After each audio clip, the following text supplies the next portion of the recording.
Hey guys, it's your boy Rs, back at it again with another video.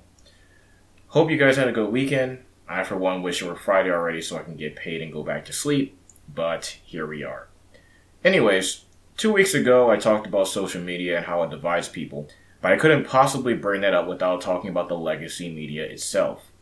I've already talked about them being despair merchants, but I haven't even touched on how the trust in legacy media has plummeted into near non-existence over the past decade or so.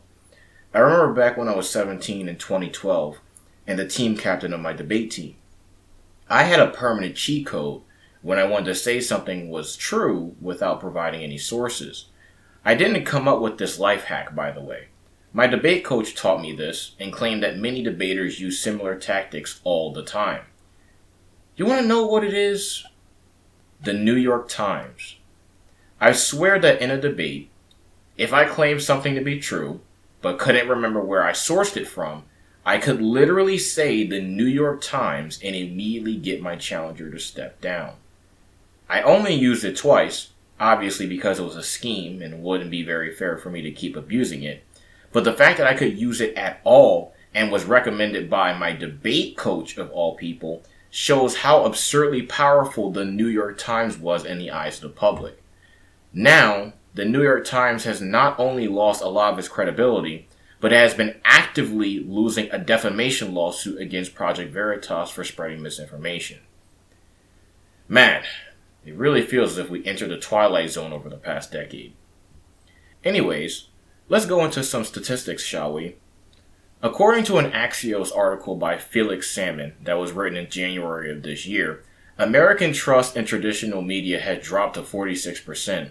And trust in social media has hit an all-time low of 27%. In this same article, it claims that 56% of Americans think that journalists and reporters are trying to mislead them, and that 58% of Americans think that most news organizations are more concerned with supporting an ideology or political position than informing the public. What the hell happened? I could go into grand detail about this subject, and I might in the future, but it all boils down to how legacy media is viewed now. According to the opinions of other Americans, including myself, the legacy media is more interested in preserving narratives than actually reporting accurately on news that affects all of us.